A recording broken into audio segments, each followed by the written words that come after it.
नमस्ते दोस्तों, 9th class की विज्ञान विषय में आपका फिर से स्वागत है। आज हम लेसन नंबर 2 की बात करेंगे। पदार्थ की संरचना एवं अणु, एटॉमिक स्ट्रक्चर एंड मॉलिक्यूलर। इस लेसन के अंदर जो दो टॉपिक दे रखे हैं, पदार्थ और अणु के बारे में। इससे पहले हम पदार्थ के जो हैं उसके बारे में बात कर चुके हैं। पदार्थ के गुणधर्म क्या होते हैं, पदार्थ की अवस्थाएं कौन कौन सी होते हैं, उसके बारे में हम पहले बात कर चुके हैं। आज हम जो बात करेंगे पदार्थों का शुद्धिकरण, यानी पदार्थों का शुद्धिकरण किस प्रकार से कर सकते हैं। तो पदार्थों के शुद्धिकरण के लिए यहाँ पर कुछ विधियाँ दे रखी हैं, यानी विधियाँ कौन कौन सी विधियों के बारे में बात करते हैं। जैसे यहाँ पर दे रखे निस्यंदन विधि हैं, क्रिस्टलीकरण विधि हैं, विभेदीकरण विधि हैं, आसवन विधि हैं, प्रभाजी आसवन विधि हैं। ये जो विधियाँ हैं एक प्रकार से क्या हैं, ऊर्ध्वपातन विधियाँ हैं। तो ये विधियाँ एक प्रकार से क्या हैं, पदार्थों को शुद्धिकरण करने की विधियाँ। क्योंकि कोई भी पदार्थ हो उसको एक जैसी विधि से हम उसको शुद्ध नहीं कर सकते। अलग अलग पदार्थों को शुद्ध करने के लिए अलग अलग विधियों का प्रयोग किया जाता है। तो इस चैप्टर में हम जो है प्रकार से पदार्थों को शुद्ध करने की विधियों के बारे में बात करेंगे। उससे पहले हम बात भी कर चुके थे पदार्थ क्या होते हैं, यानी हमारे आसपास जो एक प्रकार से सामग्री हैं वह जिन वस्तुओं से मिलकर बनी होती हैं उसे हम क्या करते हैं, पदार्थ कहते हैं। यहाँ भी जो विधियाँ हैं उस विधि की हम बात करते हैं निस्यंदन विधि, फिल्ट्रेशन विधि है। यानी फिल्ट्रेशन विधि में हम क्या करते हैं, एक प्रकार से इसमें एक प्रकार से पदार्थ जो हैं उसको अलग करने के लिए, कोई भी ठोस पदार्थ है उसको अलग करने के लिए हम यहाँ पर जो है इस विधि का प्रयोग करते हैं। तो इसे कीपाकार विधि के माध्यम से हम अलग कर सकते हैं। किसे कहते हैं, एक विषमांगी मिश्रण में से द्रव व ठोस को अलग करने की विधि को निस्यंदन विधि कहते हैं। यानी ठोस पदार्थ को और द्रव को अलग करने की जो विधि है वो कौन सी है, निस्यंदन विधि है, फिल्ट्रेशन विधि है। इसमें ठोस पदार्थ फिल्टर पेपर पर अवशेष में और द्रव निस्यंदन के रूप में होता है। यहाँ पर जैसे हम उदाहरण देखते हैं, रेतीले जल के माध्यम से इसको हम देख सकते हैं कि रेतीले जल में से किस प्रकार से हम इसको अलग कर सकते हैं। यानी रेतीले जल से जल को हम किस प्रकार से अलग कर सकते हैं। इसमें हम देख रहे हैं कि यहाँ पर एक स्टैंड है, इसमें कीप लगी हुई है, नीचे बीकर लगा हुआ है और इसमें जो है एक प्रकार से ऊपर रेत इसके कीप हैं, कीप के अंदर जो है मिट्टी युक्त जल भरा हुआ है और फिल्टर पेपर इसमें लगा रखा है। इस फिल्टर पेपर में से हम देखते हैं एक प्रकार से रेत या मिट्टी होती है वो फिल्टर पेपर में शेष रह जाती है और जल शुद्ध होकर बीकर में आ जाता है। तो ये फिल्ट्रेशन विधि जो एक प्रकार से काम में लेते हैं हम ठोस और द्रव को अलग करने के लिए। किसे कहते हैं हम देखते हैं, प्रयोग विधि में मिट्टी युक्त जल को जब फिल्टर किया जाता है तो मिट्टी अवशेष के रूप में फिल्टर पेपर पर एकत्रित हो जाते हैं और पानी फिल्टर पेपर फिल्टर होकर बीकर में जाता है। मिट्टी युक्त जल को जब फिल्टर किया जाता है तो मिट्टी अवशेष के रूप में फिल्टर पेपर पर एकत्रित हो जाते हैं और पानी फिल्टर होकर बाहर आ जाता है। तो इस प्रकार से हम देखते हैं कि कैसे ये जो है विधि कार्य करती है। तो इस विधि के माध्यम से हम यहाँ पर इसमें जो है प्रकार से कीप हैं, इस कीप के अंदर यहाँ पर जो इसमें फिल्टर पेपर लगा हुआ है और इसमें बीकर नीचे दे रखा है। तो जो मिट्टी या रेत के कण होते हैं वो मतलब इस फिल्टर पेपर में शेष रह जाते हैं, बाकी शुद्ध जल नीचे आ जाता है। तो ये विधि दे रखी थी निस्यंदन विधि। अगली विधि हम देखते हैं प्रकार से क्रिस्टलीकरण विधि है। यानी क्रिस्टलीकरण का मतलब क्या है, क्रिस्टल यानी छोटे छोटे जो टुकड़े होते हैं वो एक प्रकार से अलग किस प्रकार से करते हैं। संतृप्त विलयन में से ठोस क्रिस्टल के बनने की प्रक्रिया को क्या कहते हैं, क्रिस्टलीकरण। संतृप्त विलयन एक जैसे विलयन होगा वो ठोस क्रिस्टल के बनने की प्रक्रिया को क्रिस्टलीकरण कहते हैं। प्रयोग इस प्रकार हम देखते हैं, किसी विलयन को जब गर्म किया जाता है जब तक कि वह बहुत अधिक सांद्र न हो जाए, फिर सांद्र विलयन को धीरे धीरे ठंडा करने पर क्रिस्टल प्राप्त हो जाते हैं। इन क्रिस्टल को क्रिस्टलिक निस्यंदन द्वारा अलग किया जाता है। जैसे यहाँ पर हम उदाहरण देखते हैं, चाशनी में से शक्कर पृथक करना, मिश्री बनाना और यहाँ पर जो एक प्रकार से हैं पानी में से एक प्रकार से नमक के विलयन में से नमक क्रिस्टल प्राप्त किया जाता है। तो ये क्रिस्टलीकरण की अच्छी विधि यहाँ पर हम देखते हैं। अगली विधि की हम बात करते हैं प्रकार से, जैसे यहाँ पर दे रखा है ऊर्ध्वपातन। जो ये ऊर्ध्वपातन विधि है ये बहुत अच्छी ठोस पदार्थ को अलग करने की विधि है। यानी ठोस को एक प्रकार से गैस में हम एक प्रकार से बदल सकते हैं।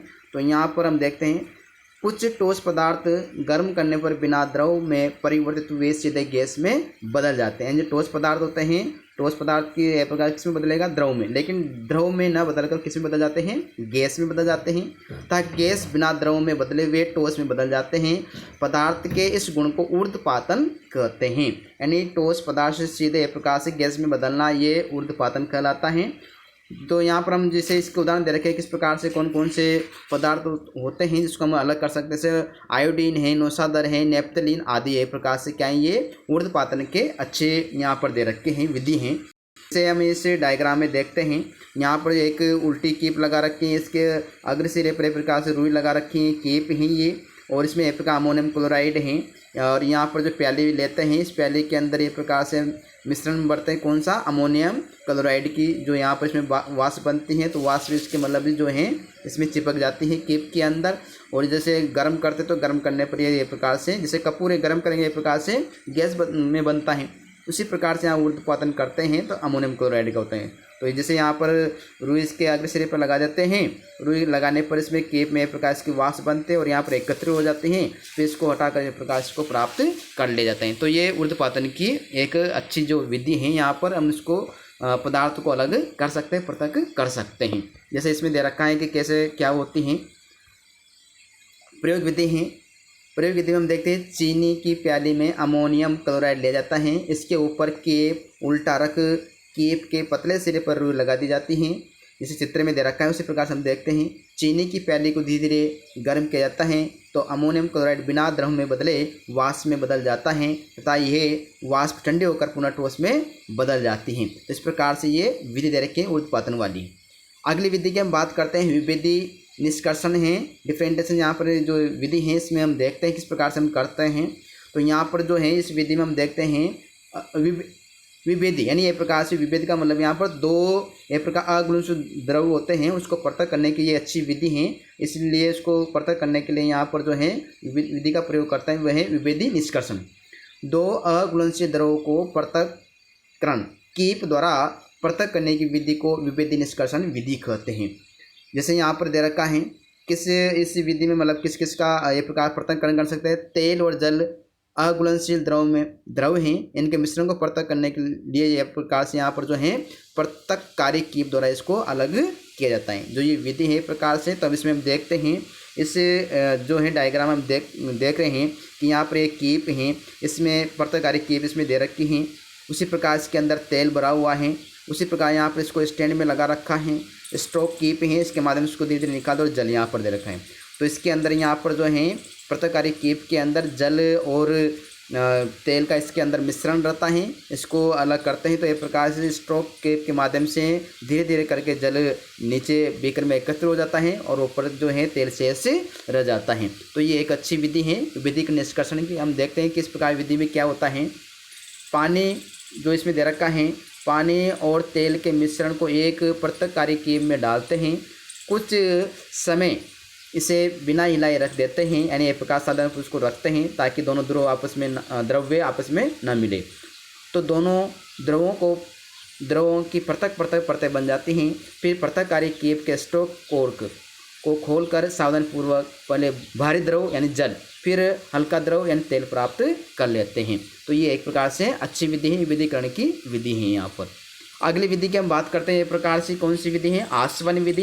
तो इस विधि में भी एक प्रकार से क्या करते हैं, इस विधि में द्रव को गर्म कर वाष्प में परिवर्तित किया जाता है, यानी द्रव को गर्म करेंगे किसमें प्राप्त करेंगे, वाष्प में परिवर्तित किया जाता है तथा वाष्प को ठंडा कर शुद्ध अवस्था में संघनित कर लिया जाता है। ये विधि उन द्रवों के लिए उपयुक्त हैं जो अपने क्वथनांक पर स्थायी होते हैं। इस विधि द्वारा ऐसे दो द्रवों को भी पृथक किया जाता है यदि उनके क्वथनांक में अधिक अंतर हो। तो ये प्रकार से जो है द्रवों को जो है एक प्रकार से गर्म करने पर वाष्प में परिवर्तित हो जाते हैं। तो ये विधि एक प्रकार से है आसवन विधि, जिसे यहाँ पर उदाहरण दे रखा है। एक प्रकार से इस विधि के लिए किसका हम प्रयोग करते हैं, एथेनॉल है, बेंजीन है, क्लोरोफॉर्म आदि एक प्रकार से अलग जो है इसको करने के लिए आसवन विधि का प्रयोग किया जाता है। अगली विधि की हम बात करते हैं आसवन प्रयोग विधि जो है। इस प्रकार से हम देखते हैं आसवन प्रयोग में हम यहाँ पर देखा जा रहा है कि किस आसवन विधि में जो है किस प्रकार से कर सकते हैं। एक बीकर इसमें दे रखा है, स्टैंड पर इसको लगा रखा, नीचे जो बर्नर है इसमें शुद्ध जल भरा हुआ है, आसवन फ्लास्क दे रखा है, इसमें यहाँ पर थर्मामीटर लगाते हैं। जैसे इसको गर्म करेंगे तो थर्मामीटर एक प्रकार से उसमें ताप दर्शाता है, रबर कोर के माध्यम से उसको आगे सिरे पर लगाते हैं। ये आसवन फ्लास्क दे रखा है, इसमें एक जो है सीधी नलिका दे रखी है, इसको संघनित्र नलिका कहते हैं। और इसमें जो एक प्रकार से शुद्ध जल यहाँ पर ठंडा करते हैं संघनित्र के अंदर, और यहाँ पर शुद्ध जल प्राप्त कर सकते हैं। इसको हम देखते हैं इस प्रयोग में क्या होता है। जैसे इसमें दे रखा है एक प्रकार से जल एवं एसीटोन के मिश्रण को पृथक करने के लिए आसवन फ्लास्क लेते हैं, जिसे चित्र में दे रखा है उसी प्रकार से इस फ्लास्क में थर्मामीटर लगाते हैं। अब फ्लास्क के मिश्रण को धीरे धीरे प्रकाश क्या करते हैं, गर्म किया जाता है, और थर्मामीटर का अवलोकन करते हैं। एसीटोन जिसका क्वथनांक कम होता है पहले वाष्पित होने लगता है, इसकी वाष्प संघनन द्वारा संघनित्र होकर द्रव में बदल जाती हैं। इसे बीकर में एकत्र कर लेते हैं और जल आसवन फ्लास्क में शेष रह जाता है। इसलिए यह एक अच्छी विधि है दो द्रवों को एक प्रकार से अलग करने की।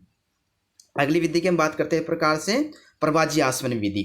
तो प्रवाजी आसवन विधि है ये, इस विधि का प्रयोग एक प्रकार से जो है हम द्रवों को पृथक करने के लिए किया जाता है, लेकिन क्वथनांक में बहुत कम अंतर यहाँ पर होता है। जैसे इसमें दे रखा है, इस विधि का उपयोग उन द्रवों को पृथक करने में किया जाता है जिनके क्वथनांक में बहुत कम अंतर होता है। जैसे यहाँ पर इसके उदाहरण देखते हैं, पेट्रोलियम के प्रवाजी आसवन से भिन्न अवयव जैसे पेट्रोल, डीजल, केरोसिन, वैसलीन आदि पृथक किया जाता है।